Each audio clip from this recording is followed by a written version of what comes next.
एक तरफ लोकसभा चुनाव और दूसरी तरफ इलेक्टोरल बॉन्ड का मुद्दा खूब गरमाया। लोकसभा चुनाव से पहले इलेक्टोरल बॉन्ड के मुद्दे ने खूब जोर पकड़े रखा। वजह थी एसबीआई के पास इलेक्टोरल बॉन्ड का डाटा जो सार्वजनिक नहीं हो रहा था, या फिर यूं कह लीजिए कि इस मामले में लेट लतीफी हो रही थी। सुप्रीम कोर्ट ने एसबीआई को मंगलवार शाम तक इलेक्टोरल बॉन्ड का पूरा डाटा सौंपने को कहा था, जिसके बाद एसबीआई ने मंगलवार शाम 5:30 बजे चुनाव आयोग को ये डाटा दे दिया। फिर चुनाव आयोग की ओर से गुरुवार को इसे सार्वजनिक किया गया और जिसके बाद खबरों का बाजार गर्म हो गया। बता दें कि ये मामला कई दिनों से चल रहा था, जिसे लेकर भारतीय स्टेट बैंक की लेट लतीफी सामने आ रही थी। फिर सुप्रीम कोर्ट की सख्ती के बाद उसने डाटा जारी किया है। भारतीय स्टेट बैंक ने सुप्रीम कोर्ट की सख्ती के बाद इलेक्टोरल बॉन्ड का डाटा चुनाव आयोग को सौंप दिया। अब चुनाव आयोग ने एसबीआई से मिली इलेक्टोरल बॉन्ड से जुड़ी जानकारी, जो भी वो लिस्ट है, उसको अपनी वेबसाइट पर अपलोड किया है, जिसके बाद तमाम लोगों की, या फिर यूं कहें सारे देश की नजर इस लिस्ट पर है। तो वहीं चुनावी बॉन्ड के मामले में सुप्रीम कोर्ट की संविधान पीठ आज सुनवाई करेगी।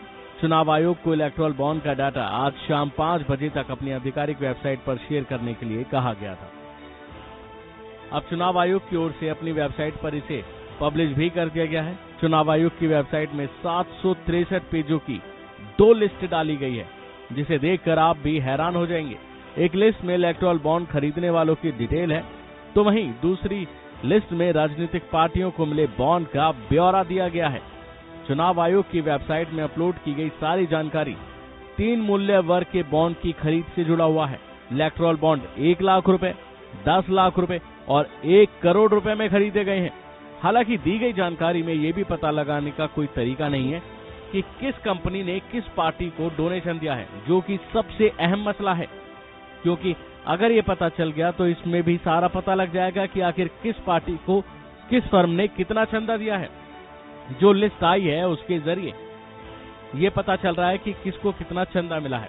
इलेक्शन कमीशन की ओर से लिस्ट से पता चला है कि चुनावी बॉन्ड के माध्यम से चुनावी चंदा हासिल करने वालों में BJP, Congress, Anna Dramuk, BRS, Shiv Sena, TDP, YSR, Congress और अन्य राजनीतिक दल इसमें शामिल हैं।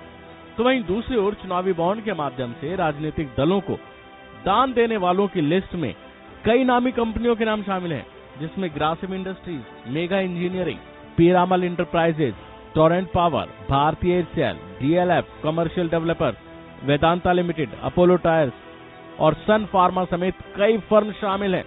बता दें कि 4 मार्च को एसबीआई ने सुप्रीम कोर्ट में याचिका लगाकर इसकी जानकारी देने के लिए 30 जून तक का समय मांगा था।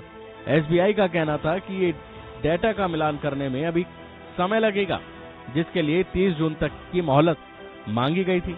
लेकिन सुप्रीम कोर्ट ने इस मामले में सख्ती दिखाई, फटकार लगाई और उसके बाद एसबीआई ने ये डाटा जारी किया और अब चुनाव आयोग ने ये लिस्ट पब्लिश की है, जिसके बाद हंगामा मच रहा है। बहरहाल अब इस मामले में और अगली अपडेट क्या होती है ये जानने वाली बात है। अभी के लिए फिलहाल इतना ही। बने रहिए वन इंडिया हिंदी के साथ।